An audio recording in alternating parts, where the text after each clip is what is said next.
Welcome to Nuked Radio. This is episode 86. Today is Thursday, January the 17th, 2013. I'm your host, Christina Consolo, and with me today is Jules. The topics for today will be volcano activity, cyber attacks on U.S. nuke plants, and weird news at home and abroad. Some of these events are from RSOE overnight. Others are from the NRC event notification page. And of course, we need to talk about the monkey bars that are being put over Reactor 4, which do nothing for the integrity of the structure. But first, an update on the oil field hostage situation that's going on. RT's been covering this story. The initial reports that came out was this was an oil field that belonged to BP. There were scores of hostages and militants that were killed overnight in a military operation. RT is saying Algerian helicopters have attacked a group of Mali Islamic militants set up in a Saharan gas facility, reportedly killing 34 of the hostages and 15 of their captors. The army moved in after up to 50 captives, including dozens of foreigners, escaped. One of the kidnappers at the Algerian gas installation told ANI news agency about the government airstrikes and resulting casualties, though the information has not been independently confirmed. The leader of the militant group, Abu al-Bara, was also reportedly killed in the government assault. The agency says that the remaining hostages are 2 Americans, 3 Belgians, 1 Japanese, and 1 British citizen. And you can read the rest of that article on RT and follow them for updates. We talked about the Stromboli volcano in Italy on Tuesday, and just in the last few days there's been a lot more aggressive eruptive activity that's being seen at many of the world's active volcanoes, and this was posted today on Extinction Protocol.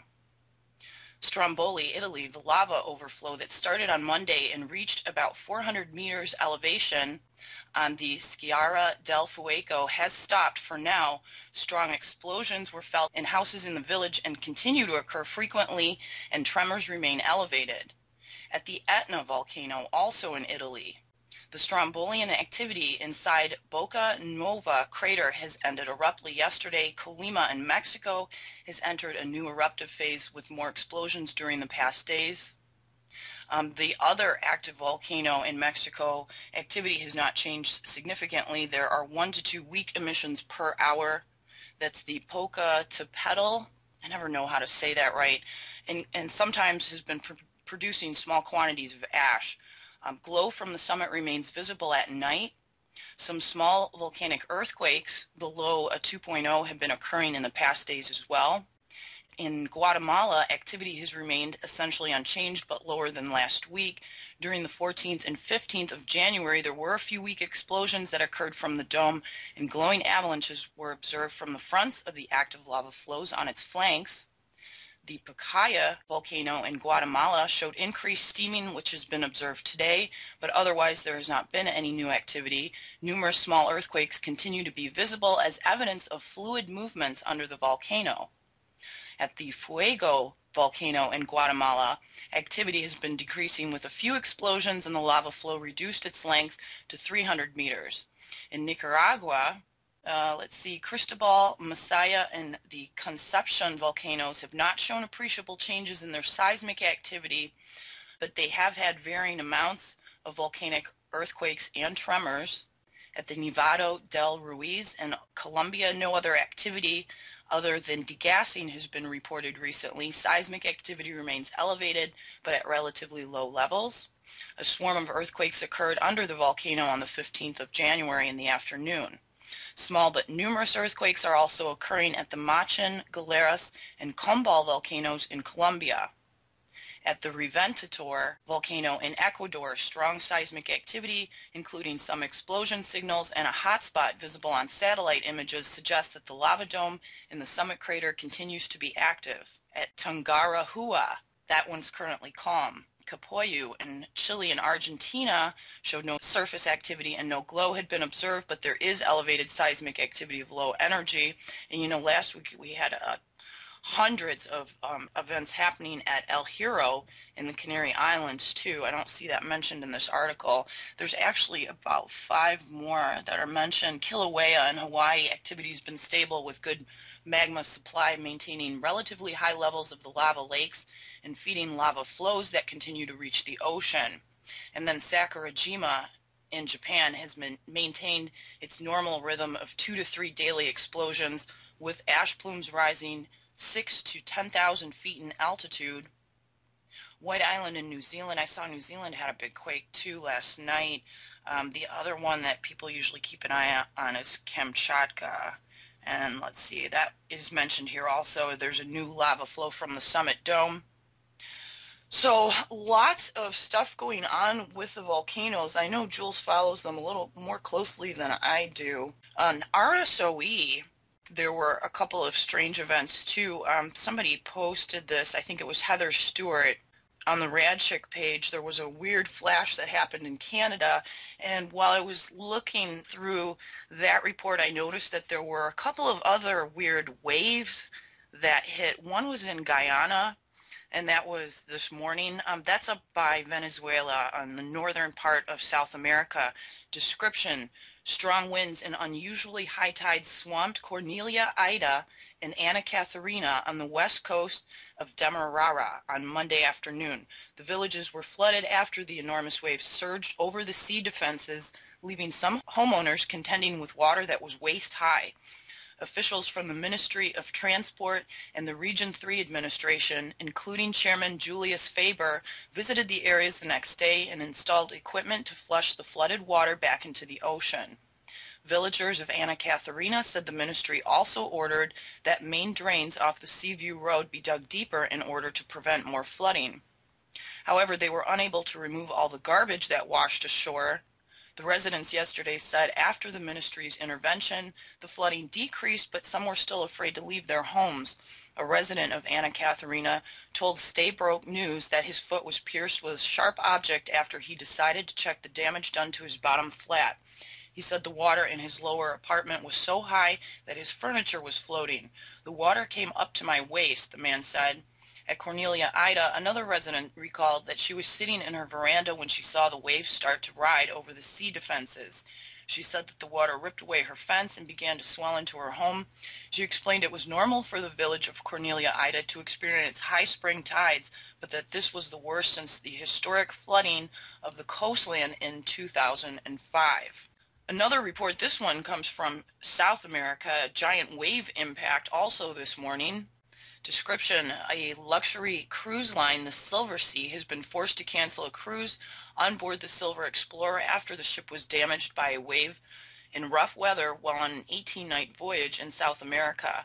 Media reports claimed 4 crew suffered minor injuries when a wave struck in the waters between Tierra del Fuego and Antarctica. The cruise line confirmed all 133 passengers and 113 crew were safe. Wow, that's almost 1 crew per passenger, but the damage to the ship was severe enough for the Silver Sea to cut short the cruise and cancel its next sailing on January 21st.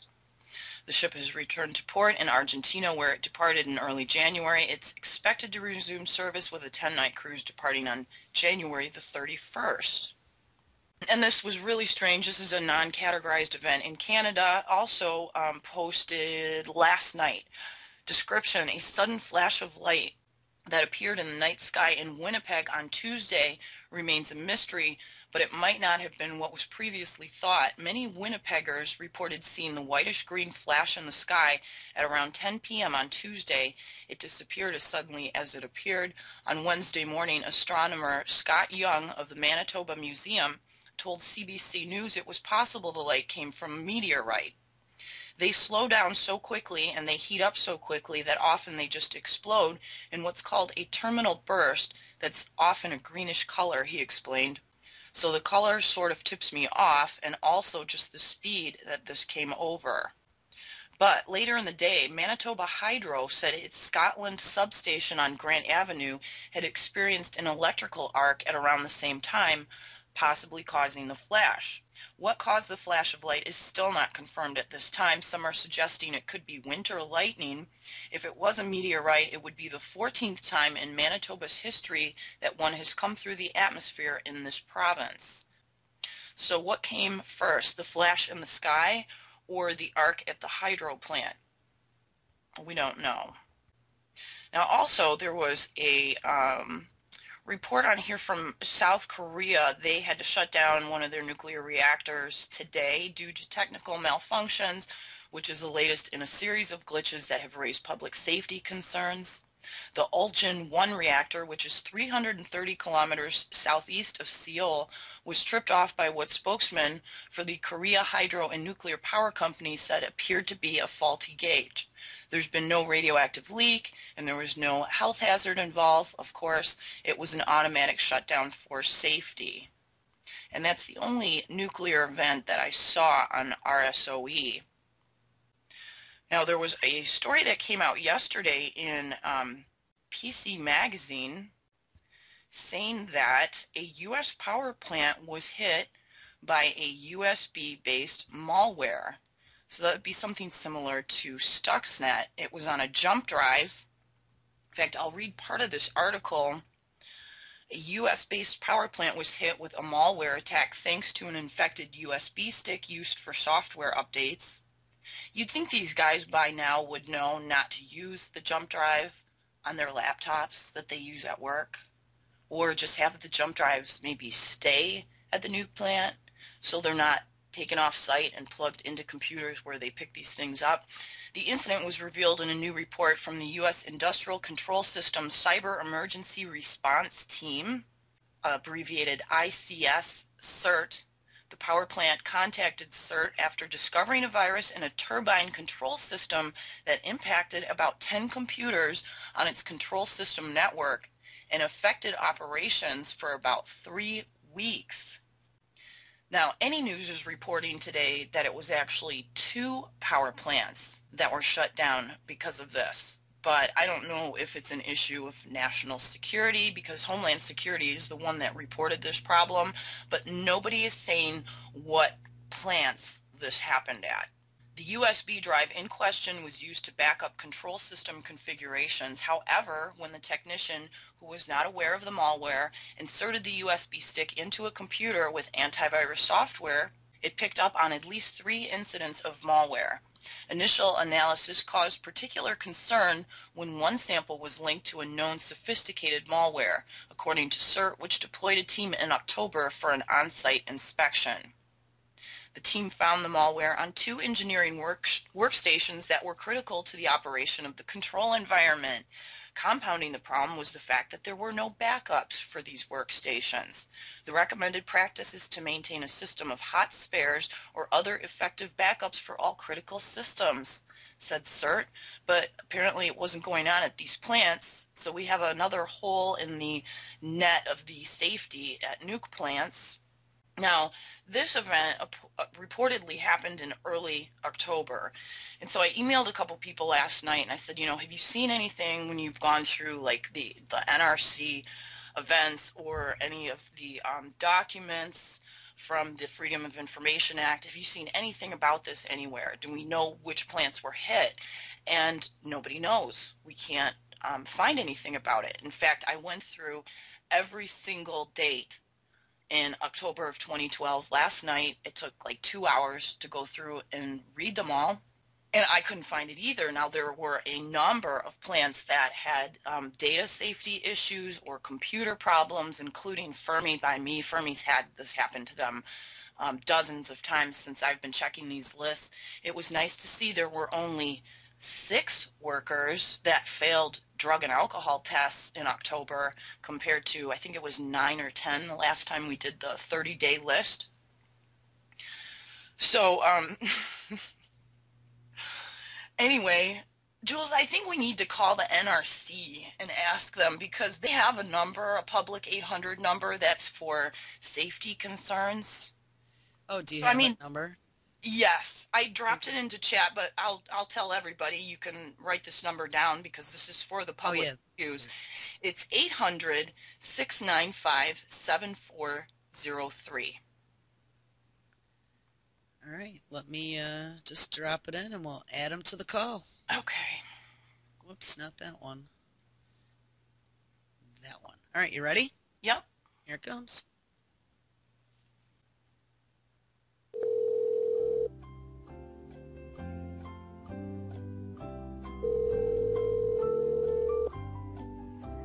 NRC, this is Cale Young. Yes, hi. I was calling about an article that I saw yesterday in PC Magazine about the cyber attack that happened at a U.S. power plant in October. And I haven't been able to find any more information about it, and I was curious as to what plant or plants this happened at. Okay, that's, I mean, this is the safety concern line, right? yeah, exactly. Do you have, I mean, can you tell us how we can find this article that you're talking about? Sure. Search U.S. power plant hit by malware in Google. Okay. And the article was from PC Magazine, is what you said? Yeah, it was Okay. posted last night. Okay. I'll go ahead and do that right now, see if I can pull it up. It doesn't say in the article, and it doesn't say either in any of your published problems on the NRC event notification page, because I went through all of them for October. I mean, it seems like a pretty big deal. Okay, so you're saying it's not discussed in any NRC event notifications currently. Not in October, no. Okay. And according to this article, it happened in early October. My malware, okay. Let's see if I can pull this up. In the meantime, would you mind, we'll be glad to get back to you. Can you give me some contact information for you, your name and number, etc.? I'd rather just call you back if that's okay. Oh, yeah, that's fine. You can certainly, if you want to just remain anonymous, that's fine. Let me, give me one more second. And so you don't know anything about this incident? Not me personally, I mean, but I can certainly look at this article that you're talking about, and I can forward this information on to folks in whatever the appropriate technical branch happens to be in our office for review, and we can take a look at it and get back to you. Okay, or I'll get back to you. What is your name? My name's Cale, C-A-L-E. Last name is Young, and I'm in the NRC's Region 4 office in Arlington, Texas. And you can call this hotline number that you just dialed.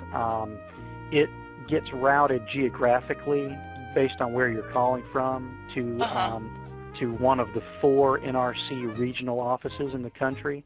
So you're probably somewhere in the western part of the country, which is in our Region 4 area, and our office is in Arlington, Texas. Let me see if I can, let's see, give me one more second here. I'm going to make sure that I write down what you said.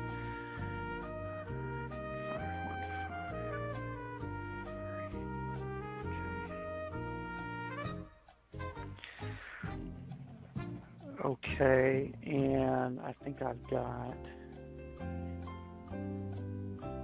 what you told me to put in. It looks like I'm getting some hits here, and PC Magazine is the one you're talking about. Yeah. It was also posted on Enenews today that it was actually 2 plants that it happened at. Okay. All right, tell you what, I'll see what information I can get, and I'll forward that on for review for whichever branch in our office has jurisdiction over whichever plant this happens to be talking about, and I'll have them review it. And if you want to call me back later on within about the next week or so, I would assume that we may be able to have some information to tell you whether or not this is something that we were aware of, and if so, what we might be doing about it. Okay, that'd be great. Thank you, Cal. All right, you're welcome. Bye-bye. All right, bye-bye. Okay. Hey, Jules, are we disconnected? Yeah, yeah. Okay, Fred said they're probably running a trace. Yeah. On the call and chat. I'm glad they think we're in the western part of the country. Yeah, what's up with that? I don't know. I didn't know if we went through some kind of weird server where it configured us that way. Oh, I know. I didn't set it and that way. And I was like, I'm not going to tell him I'm in Michigan. It's whatever. God, he doesn't even know. That's okay. This is such a big deal. How does he not know about this? That's kind of weird. You would think that if it was some sort of spyware attack on or malware attack on a utility, and DHS has been all over it, that would be like a big caution to everybody at the NRC. Yeah, that article has like a bunch of hyperlinks in it too, to like the actual CERT newsletter. And I mean, I went through every link because I really wanted to know what plant this happened at. And it's nowhere to be found. And all the people that I usually go to for information don't know anything about it either. So I guess it's going to take him a week to trace it or hunt it down. So we'll give him a call back next week. Yeah, so don't forget. I know. I found a Reuters article, Reuters, however you say their name. When I say Reuters, but I say stuff weird sometimes. Yeah, I do too. But it had said specifically that DHS, their report did not identify the plant at all. Mm-hmm. So I'm sure that's intentional. Yeah. Yeah. Well, we'll see what else we can find out. And if any of the listeners know, let us know what plants this might have happened at. Because Any News says it happened at 2. The article says 1, and Any News is reporting today 2. So while I was going through the NRC event notification list, and this was for like end of September and all of October, I came across a couple of weird ones, several where earthquakes had shook plants and they didn't know whether to declare an event happened or not, because I guess they're not used to getting earthquakes in that area. So anyway, I wanted to share a couple of these with you guys. This one came from Wisconsin Radiation Protection, and it was in regards to a funeral home. I won't mention the name of the funeral home. In the report, a crematory was contaminated due to a medical implant. The Wisconsin Department of Health Services received a phone call from the radiation safety officer at the University of Wisconsin-Madison informing them that the university had received a phone call from a funeral home that it had just cremated remains of a person who had received an I-125 lung mesh implant. The implant was put in the patient on September 13th of 2012 at the University of Wisconsin-Madison Hospital. The patient was implanted with a lung mesh with 40 radioactive seeds in it, totaling 23 microcuries. I think that's what that is. It's MCI. I haven't seen that abbreviation before. The funeral home received a phone call during the cremation from a family member notifying them that the person had received a radiation treatment and had this implant, but the cremation had already taken place. So what happened is it contaminated the entire crematory, and it remained closed until DHS inspectors arrived. DHS conducted an investigation.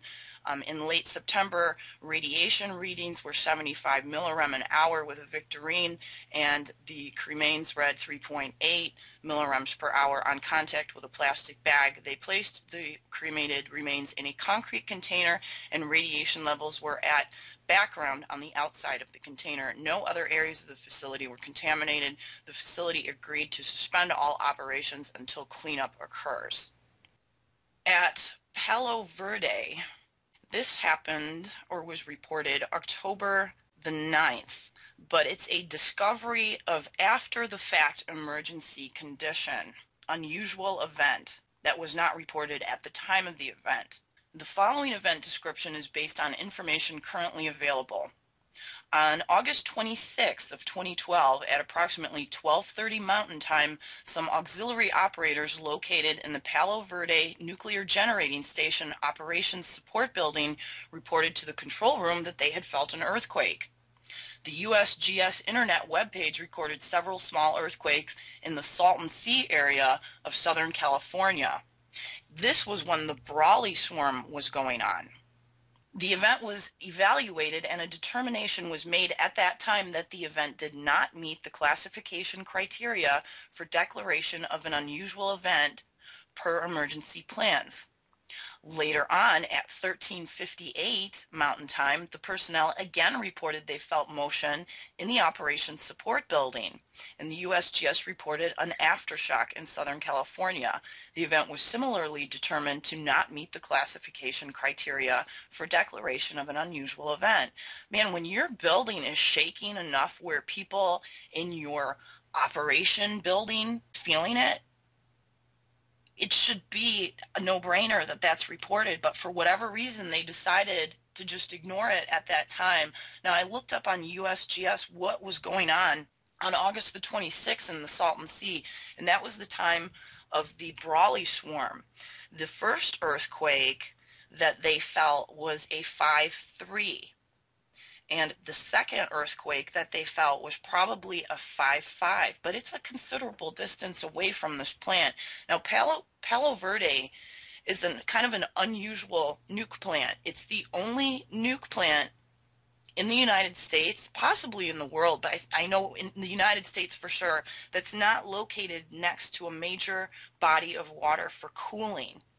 They get their cooling water from a waste disposal facility. So they do something to the waste to extract all the moisture, and then that's used as cooling. It's a huge plant. There's 3 reactors there. So if something ever happens to the cooling at Palo Verde, they're screwed because they have no water supply. And, especially if they're in a drought situation or if they only have so much water that they can generate from this waste system. The USGS also said the earthquakes that were occurring were on a northeast striking fault located 6 kilometers north of the mapped Imperial Valley Fault in California. This is within the area called the Brawley seismic zone.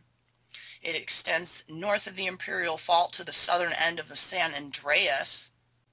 It's been characterized by swarms that have occurred in the 1930s, the 1960s, and the 1970s. The last significant swarm before this occurred in 2005 along the south shore of the Salton Sea, with the largest event being a 5.1.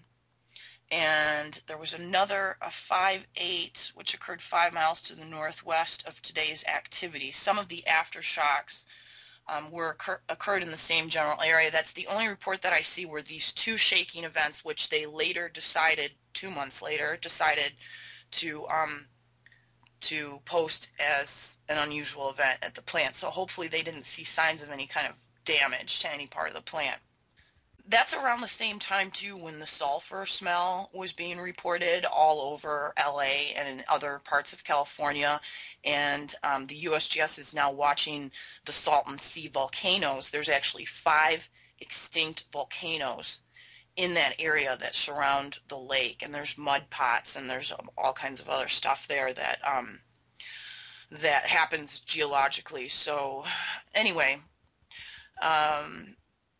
there were a couple of reports, and I have not seen these before. One of them was from Beaver Valley, Pennsylvania. One of their reactor heads showed vessel penetrations, and apparently this occurs during normal operations. I have no idea how this occurs, and I'm hoping someone will contact me and tell me exactly what's going on here. There were 66 penetrations of the reactor vessel head that would not meet applicable acceptance criteria. The penetrations will require repair prior to returning the vessel head to service. The indications are not through the wall, and there's no evidence of leakage from these perforations, but how these happen during normal operating procedure. Very strange, and I have some theories, but I don't want to comment on it until I talk to somebody who knows a little bit more about it. This is a funny one. Prairie Island, Minnesota. Off-site notification due to on-site sirens alarming during a drill. On 10/11/12, the Prairie Island Nuclear Generating Plant Security Force was conducting scheduled force drills on force security from 100 hours to 23:30 CDT.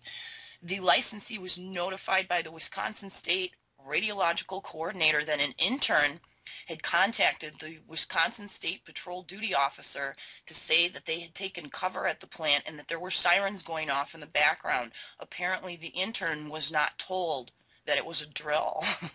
I wonder if he's still an intern. At Seabrook in New Hampshire, this was from 10/16, unusual event declared due to earthquake felt on site.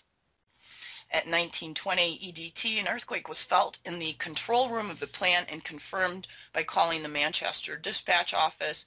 Post-event walkdowns indicate no reports of damage at the station. Walkdown of station structures and systems continue. The plant is stable in mode 5. It was in a planned refueling outage stage. No adverse impacts to shutdown cooling. And I looked up this earthquake too. USGS indicated that there was a 4.0 centered 3 miles west of Hollis Center, Maine, that occurred at this time. So it was felt at Seabrook. The unusual event was terminated. All systems for the current mode of operation were not adversely affected. Well, it was only a 4.0, so hopefully they won't get anything bigger than that. If they do, I would look right away to that Seabrook plant in Harris, North Carolina. Now, we've talked about tritium leaking underground at numerous plants, especially plants that are east of the New Madrid and in the areas where there's been a lot of sinkhole activity and train derailments and bridge collapses and signs of geological change or crustal movement. This occurred on 10/17. Off-site notification of wastewater pipe leaking containing tritium. And it was, October 16th, plant personnel identified a leak from the pipes on plant property. The pipes carry secondary plant and water treatment, building wastewater for chemical processing. The water containing a low level of tritium, which was 10,760 picocuries per liter, leaked into the surrounding soil. The surrounding soil is being excavated and the leak is being repaired. The EPA drinking water standard is 20,000 picocuries per liter. It should be 0.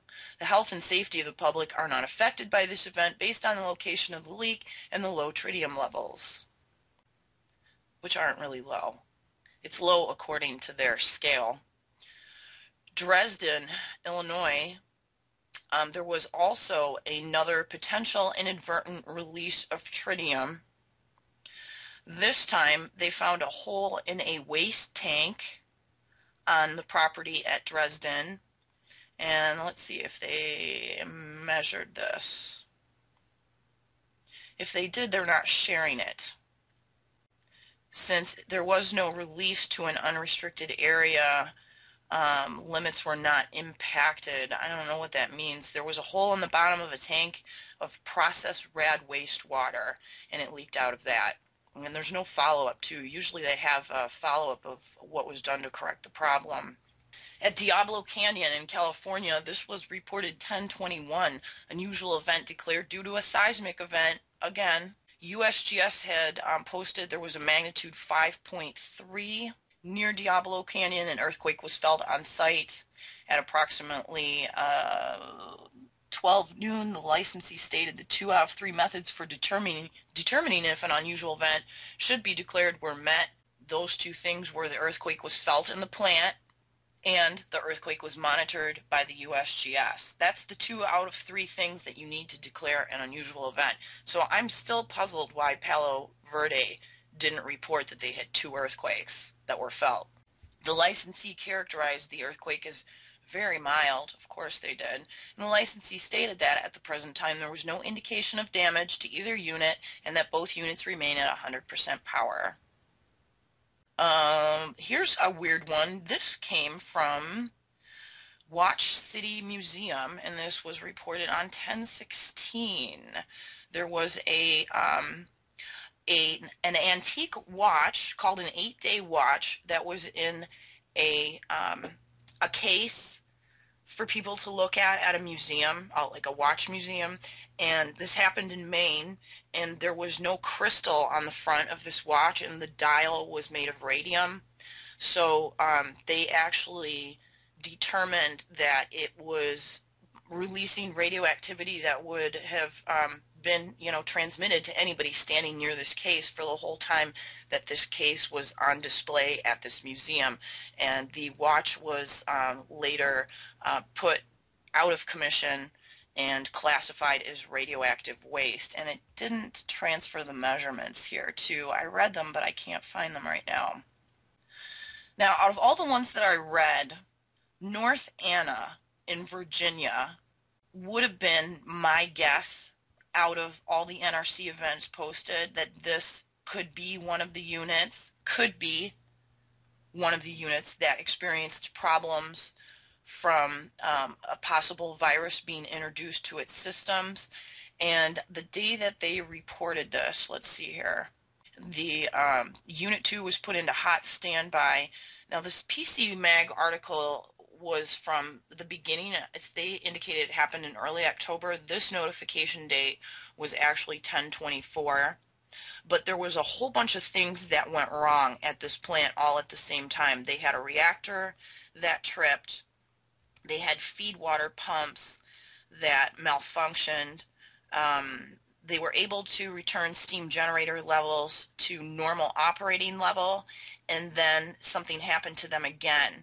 So they had a number of problems where valves weren't working right, and there was a leak threshold in one of the pressurized power reliefs. Now, we know from what Stuxnet does, all Stuxnet does is affects water valves in a nuke plant. That's all it does. And this virus, they didn't tell like exactly what this virus did to the computers, except that it infected about 10 of them. But these computers are what control these functions, and they seem to have mentioned in there that it had something to do with the turbines. There's like 3 or 4 things that all went wrong at North Anna on the same day. So if I had to pick one event off that page, I would say that it was North Anna. But hopefully we'll be able to confirm that later when we touch base with the NRC again next week. University of Nevada had a problem where a student received potential inhalation overexposure in a lab. A graduate student inhaled a mixture of uranium-233 and 238 while working in the lab grinding a compound of uranium octoxide. The graduate student used a glove box instead of a hood with a HEPA filter. That's the thing where you have the stuff is in a box, you put your arms in it. I have a good picture of one of those where a guy's handling plutonium, and he was only using that box and not wearing a filter. So apparently those boxes leak because he was exposed, and he had 3 bioassays done. One of them he had done at Lawrence Livermore National Labs, and the other one he had done, other 2 he had done at a place called Test America. And the first 2 tests came back normal, but the 3rd bioassay that he had showed that he had been exposed to uranium-238 and uranium-233 and 234. And towards the end of October is when Hurricane Sandy happened. And as you know, there were 5 or 6 nuke plants that ended up being put out of commission because of high water levels and other things. But what I didn't know is that before the hurricane even hit, 9 Mile Point was in hot shutdown from another problem. They had a generator load that was rejected. Now, I don't know if this is the fuel. It said all control rods were fully inserted, so there was fuel, obviously, in the reactor because it went into hot shutdown. For some reason, it rejected this load, and they don't know why. So this was going on October the 29th when Sandy hit. This reactor was already in hot shutdown, and Sandy hit on the night of the 29th. And right after that, you can see the NRC notification page is just loaded with reports of water levels causing problems at numerous plants. In fact, then on the 30th, 9 Mile Point notified the NRC that they had automatic initiation of emergency diesel generators due to loss of off-site power sources. It was due to a lightning arrestor falling into electrical components in the switchyard during high winds. That was the first time that I had seen that mentioned also. During the electrical transit, 9 Mile Point Unit 2 also experienced a feed water level control lockup during manual control. No emergency core cooling systems actuated and feed water level control was returned to automatic. That plant was really, really close to going Fukushima. And I believe 9 Mile Point is a Mark I boiling water reactor. I don't know that for sure, but I believe that it is. I'm going to go through the rest of the events for November and December and pick out the more interesting ones to share probably next week. And I think we're going to do this as kind of a regular thing so people know exactly what's going on at the plants around them. A story, though, that I wanted to cover today, too, is this new, I call it the monkey bars, being put up around Reactor 4. And the first layer for this cover has now been put in place. In fact, Informable and Any News and SKF and a bunch of places, probably Fukushima Diary too, has reported it, and there's a diagram of what it's going to look like when it's finished. It's kind of like a big ladder staging area thing that's being built with girders next to Reactor 4 with a platform so the workers can go over the top of it without actually standing on the reactor. And I did a little calculation about the fuel rods that are in there and found out how much elephants weigh. And the weight of just the fuel rods in Reactor 4, just the fuel rods, not the water, not the pool itself, or any of that weight contributing to the structure or the structural integrity of Reactor 4 equals 172 elephants. It's like that many elephants are in this pool, if you want to think of it in terms of weight. Now try to visualize that. If any of you are good at Photoshop, I would love to have a picture made of Reactor 4 with 172 elephants on top of it, and I would use that picture in an upcoming article. Nothing has changed really with the spent fuel pool except for them taking 2 rods out a couple of months ago, which ended up being a test. We thought they were going to start removing the rods. They took out 2 to see if they could do it.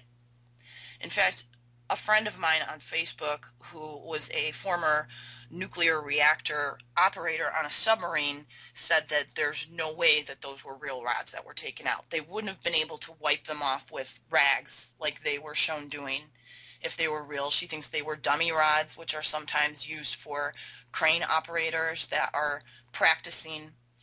And I can't confirm or deny that, but I thought it was pretty unusual too.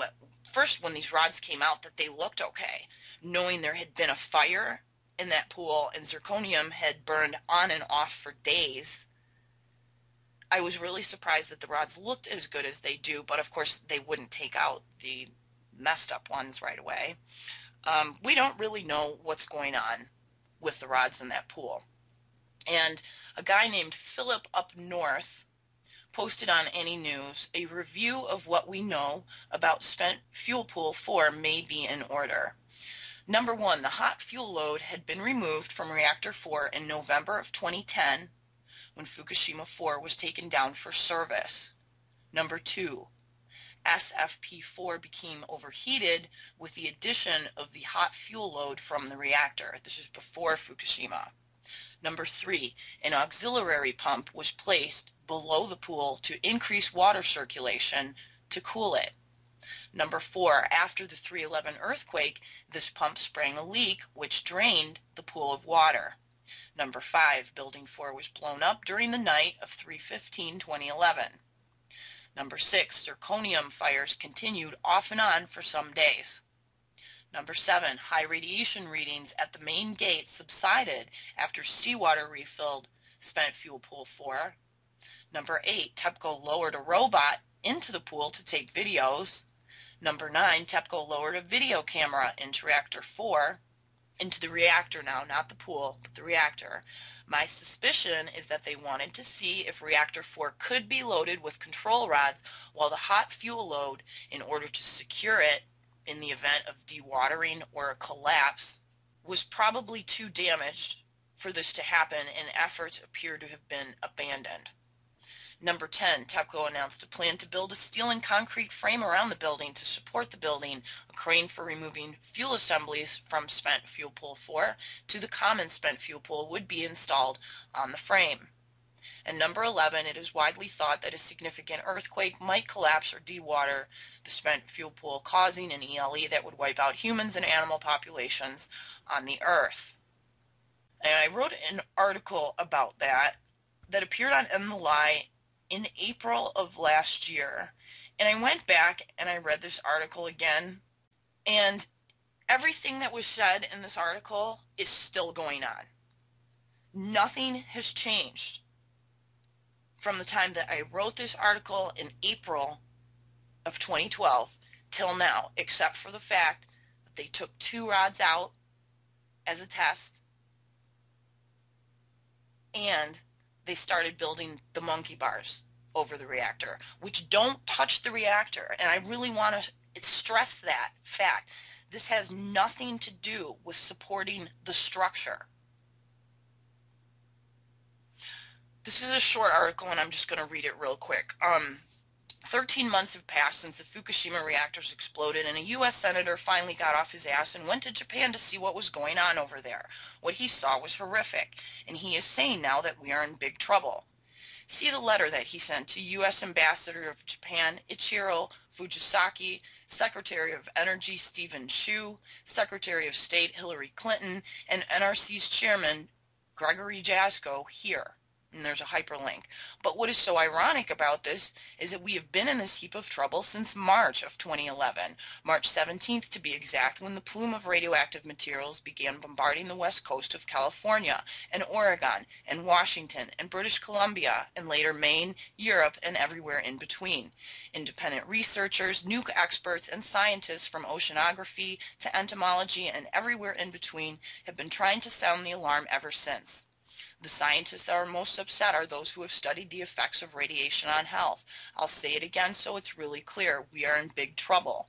The most preliminary reports of soil contamination are starting to come in from the USGS, who has seemed reluctant to share this information. Los Angeles, California, Portland, Oregon, and Boulder, Colorado so far have the highest radioactive particle contamination out of the entire U.S. That being said, every single city tested across the country showed contamination from Fukushima. What is even more alarming, however, about the numbers coming in is that they are from samples taken before April 5th of last year. The Tokyo Electric Power Company, or TEPCO, has only recently confirmed that there were 3 meltdowns and that they have been ongoing unabated for 13 months and no effort has been made to contain them. Technology has to be developed or invented to deal with the melted out corium under the reactors. Until then, they will just keep doing what they've been doing. TEPCO just keeps dumping water on them, after which they let it pour into the ocean and steam up through the ground every second of every day. The jet stream and a highly dynamic portion of our atmosphere called the tropopause have been swirling around massive amounts of radioactive particles and settling them out, mostly in rain, over the entire northern hemisphere, especially the west coast of North America, from Alaska down to Baja and even further.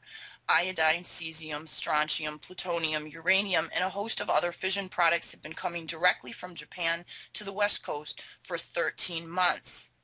Maybe you have heard about sick seals, polar bears, tainted fish, mutations in dandelions, fruits, vegetables, and possibly even animals already, and seaweed. In fact, the kelp from Corona del Mar contained 40 million becquerel per kilogram of radioactive iodine, as reported in Scientific American several weeks ago. If you don't know your becquerels, that's a lot. It's what your Pacific fish feed on, and this was only one isotope reported. There were up to 1,600 different isotopes that have been floating around in our air, pouring out of the reactors and steaming out of the ground every second of every day for 13 months. And there has been silence from our mainstream media, for which the depths of depravity are so severe I will devote an entire article just to the why at a future time. But back to the research. Reports in the past week indicate the pollen in Southern California is radioactive now too, and it's flying around, and if you live there and go outside, you're breathing it in, and so are your children, along with fission products blowing over from Japan, and radiation in your drinking water, and in your rain, and in your fish, and in your vegetables, and in the milk supply, and it's happening every second of every day for 13 months. Are you starting to see a problem here? Problem is that that's not even the biggest problem. The biggest problem is what Senator Wyden has all been out of shape about, even though independent researchers and nuke experts have been warning about this for a year. And that is the Reactor 4 building is on the verge of collapsing. Seismicity standards rate the building at a 0, meaning even a small earthquake could send it into a heap. And sitting at the top of the building, in a pool that is cracked, leaking, and precarious even without an earthquake, are 1,565 fuel rods, give or take a few, some of them fresh fuel that was ready to go into the reactor on the morning of March 11th when the earthquake and tsunami hit. If they are MOX fuel containing 6% plutonium, one fuel rod has the potential to kill 2.89 billion people. If this pool collapses, as Senator Wyden is now saying too, we would face a mass extinction event from the release of radiation in those rods. That is, if we aren't in one already. Nuke experts like Arnie Gunderson and Helen Caldicott are prepared to evacuate their families to the southern hemisphere if that happens. It's that serious. So now you know, if you didn't before, we are in big trouble.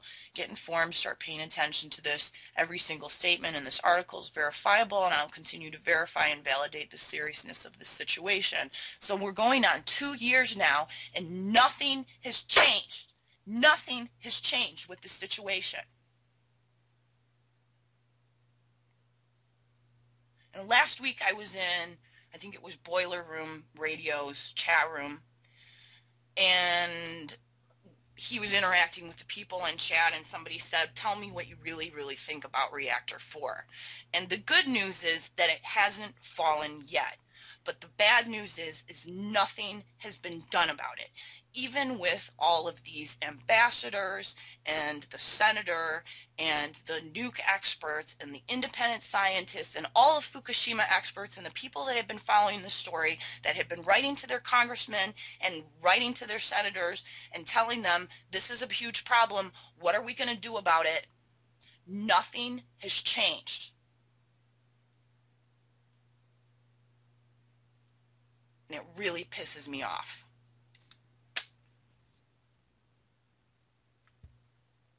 Posted on Informable,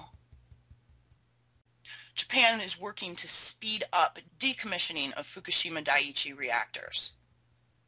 Wonderful.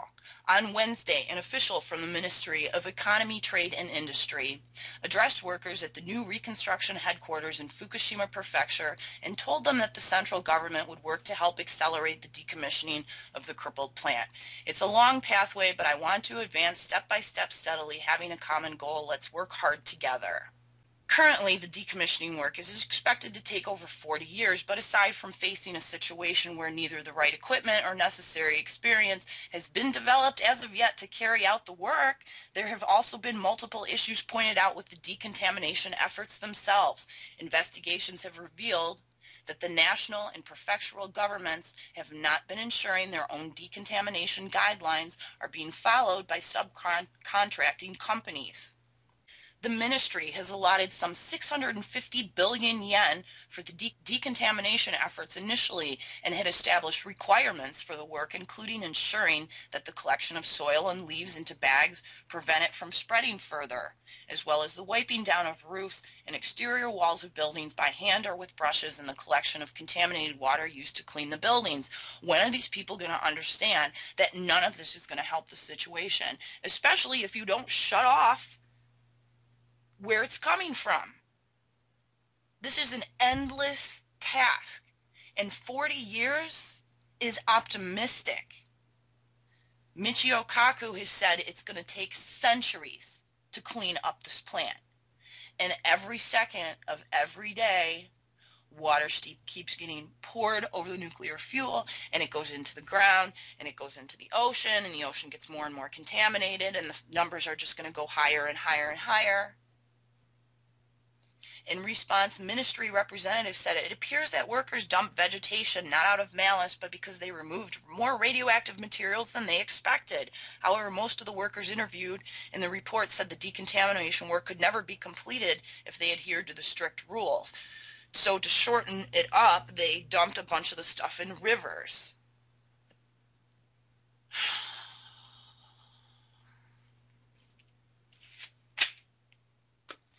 There's also complaints that are now surfacing that these subcontracting employees are charging the decommissioning people, the people that have like volunteered to do this very dangerous work.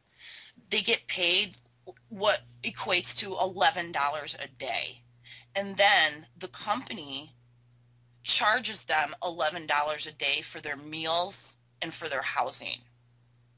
So they're basically doing this work for free. Arnie Gunderson also came out now, some recent Freedom of Information Act documents reveal that neutron sources were found a mile from the plant, maybe from Unit 3 explosion. Arnie Gunderson said this over 18 months ago, and it looked like the NRC agrees now that we look at their phone calls and see what they were talking about.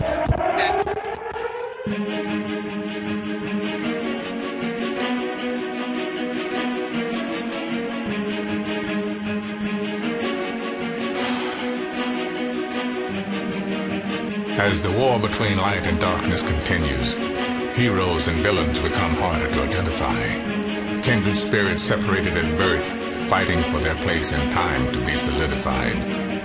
The clock ticks faster and faster while time runs the marathon in this Babylon. But see, the end is only the beginning of the calm before the storm.